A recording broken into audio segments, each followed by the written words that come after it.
देख रहे हैं एनएसडी टाइम। यहाँ खबरों का सिलसिला कभी रुकता नहीं। मैं शिवानी शाह हाजिर हूँ आपके सामने आज की इस खबर के साथ। सनातन धर्म संस्कृति हिंदू जनता को छद्म युद्ध द्वारा समाप्त करने के षड्यंत्र को रोकने एवं संविधान और न्याय की मूल धारणाओं को ध्यान में रखते हुए राष्ट्र एवं मानवता की रक्षा के लिए कार्रवाई करने और पूज्य संत आशाराम बापू को जमानत पर रिहा करवाने एवं उनके अनुकूल उचित भारतीय चिकित्सा पद्धति द्वारा चिकित्सा की मांग हेतु महामहिम को ज्ञापन सौंपा गया, जिसमें उनसे निवेदन किया गया कि भारतीय संस्कृति सनातन धर्म की रक्षा करने वाले साधु संतों को इस युद्ध के द्वारा समाप्त किया जा रहा है। हिंदू स्त्रियों, हिंदू जनता को इस युद्ध के द्वारा समाप्त किया जा रहा है। उन पर अन्याय अत्याचार करके शोषण किया जा रहा है, उनका जीवन नरक बनाया जा रहा है। आइए देखते हैं पटना से हमारे संवाददाता राजू नारायण पाठक की ये रिपोर्ट। नमस्कार, मैं राजू पाठक, आप देख रहे हैं निष्पक्ष भारत। और आज का जो मुद्दा था, आज परम पूज्य संत श्री आशाराम जी बापू जी को विगत 8 वर्षों से जेल में रखा गया है और अभी तक उन पे जो भी इल्ज़ाम लगाए वो झूठे साबित हुए। इसके बावजूद भी सरकार उनको नहीं रिहाई कर रही है। आइए जानते हैं। मैं छत्तीसी धरती बिहार की बेटी हूँ, जनक की धरती से, और मैं दिल्ली से गुजरात भवन, राजस्थान भवन, कमिश्नरी हाउस सब जगह से ज्ञापन देके 2 बार मुझे वही कर दिया गया। उसके बाद मैं यहाँ दी हूँ ज्ञापन। और अब मैं 18 से 19 तारीख को मैं बनारस पीएमओ में ज्ञापन दूँगी। पहली बार इतिहास में पहली बार न्यायपालिका और विधायिका की धज्जी उड़ाई जा रही है। बड़े बड़े क्रिमिनल, आतंकवादी को बेल और पेरोल, रेपिस्ट को बेल और पेरोल, पर बापूजी को बेल और पेरोल नहीं है। साफ है बैरक की भावना। किससे किसको बैरक है ये हमें भी नहीं पता। चिकित्सा में हर कोई जानता है जिसको जो दवा सूट होता है उसको वही दवा कराना चाहिए, लेकिन बापूजी के लिए ये नहीं, सुविधा नहीं है। यानी प्रशासन शासन जो चाहेगी वो दवा सुनेगी। आज का जो कार्यक्रम हुआ है, तो आज क्या मतलब हुआ है?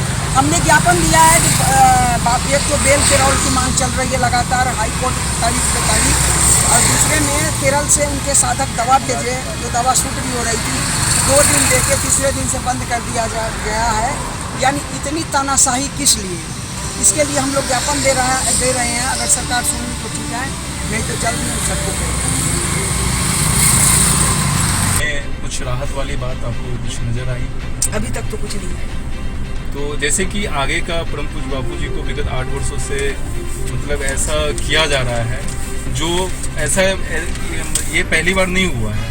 बापू जी के 8 वर्षों से देखा जा रहा है और इतने करोड़ों साधक है, फिर भी कुछ नहीं हो रहा है। इस पे आप क्या कहना चाहेंगे? देखिए, जब हमारे सर से पानी गिरा है, इतिहास रची गई है।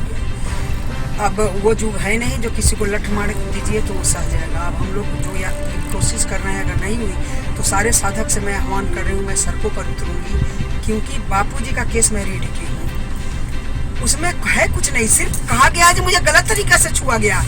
यहाँ बड़े बड़े रेपिस्ट को बेल हो जा रही है।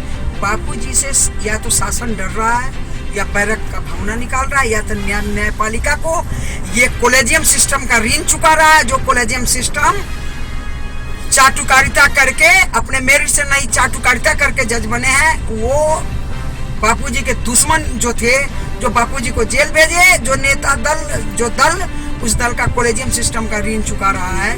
उसके तहत बापूजी को या तो कॉर्पोरेट घराने की साजिश है, या शासन की साजिश है, या न्यायपालिका की कॉलेजियम सिस्टम का चाटुकारिता है, ऋण चुकाना है, या प्रशासन को तो नहीं कह सकते, शासन, न्यायपालिका और कॉर्पोरेट तीनों मिलकर बापूजी बेगुनाह, सत्य पर असत्य की विजय बापूजी वाला केस में हो रही है। मैम, मेरा ये कहना है कि बापूजी के पूरे भारत में नहीं, विश्व में भी बहुत करोड़ों शिष्य, तो इतने करोड़ों शिष्य होते हुए भी पूज्य बापूजी अभी तक 8 वर्षों से जेल में है। देखिए, मैं थोड़ा स्पष्ट बोलती हूँ, इसलिए मीडिया की चेहरा बनी रहती हूँ। गलत दिखाता है, अनुराग तिवारी ऐसे बोल दी, लेकिन मैं कोई गलत नहीं बोलती हूँ। सत्य तो कटु होता है। मैं 3 आश्रम में गई बापूजी, लेकिन मुझे ये मेरा मत है, मैं आपको नहीं कह रही हूँ जमाने को। मुझे लगता है आश्रम की भी, हर आश्रम की भी ढीलाशीली है और बहुत ही साजिश की रवैया है। मैं खुद दिल्ली में गई थी तो मुझे ऐसे देखा जैसे मुझे काट खाएगा। कहीं ना कहीं आश्रम की सुस्तीपन भी, या तो वो नहीं चाह रहा है, जो मलाई खाने को मिल रही है बापूजी निकलेंगे तो नहीं मिलेगी, ये मेरा मत है। कहीं ना कहीं आश्रम का बहुत ही ढीला सीढ़ी रवैया है, हर आश्रम का। 3-4 में मैं गई हूँ, बिहार का क्या है, गुजरात का क्या है मुझे नहीं पता, लेकिन 3 आश्रम में मैं गई हूँ। तीनों का जो आश्रम का मेन संचालक था, उसका रवैया मुझे कतई पसंद नहीं। कुछ बापूजी की रिहाई कब तक होगी, और इसके लिए जितने करोड़ों साधक हैं और आप हैं, इस पे आप आगे का क्या आपका ये रहेगा कि कुछ बापूजी जल्द से जल्द रिहा हो? मैं साधक नहीं हूँ, न शिष्य हूँ, मैं तो एक सनातन धर्म का जो मजबूत स्तंभ थे, धर्म के लिए काम करते थे, उनके लिए मैं आवाज़ उठा रही हूँ। मैं कह रही हूँ अगर 1 महीना और देख लेते हैं, नहीं सरकार सुनी तो पूरे साधक से कह रही हूँ, सड़कों पर उतरो, तन से हो तन से उतरो, मन से उतरो। धन है तो मानिक देशमुख भाई जो दिल्ली में है उनसे संपर्क करो, याचना नहीं अब रण करो, युद्ध अब भीषण करो, बापूजी को नहीं छोड़ा गया तो लठ लेकर उतरो सड़कों। जी आपका बहुत बहुत धन्यवाद मैम, आपने मुझे बताया, और कुछ बापूजी की रिहाई के लिए आप जो फैसला ले रही हैं, इससे हमारे सारे मीडिया कर्मी आपके साथ हैं, और जो सच्चाई है वही हम दिखाएंगे। ऐसा नहीं कि मीडिया कर्मी काफ़ी ऐसा फैला हुआ है कि काफ़ी झूठ सच ही दिखाया जाता है, लेकिन हमारा निष्पक्ष है और हम निष्पक्ष ही दिखाएंगे। आपका बहुत बहुत धन्यवाद। इस कड़ी में बस इतना ही। ताजा तरीन खबरों के लिए बने रहिए एनएसडी टाइम्स के साथ। मुझे दीजिए इजाजत, नमस्कार। एनएसडी टाइम्स की खबरों से अप टू डेट रहने के लिए चैनल को सब्सक्राइब करें, लाइक करें, शेयर करें और कमेंट करें, और साथ ही साथ बेल आइकन दबाना ना भूलें।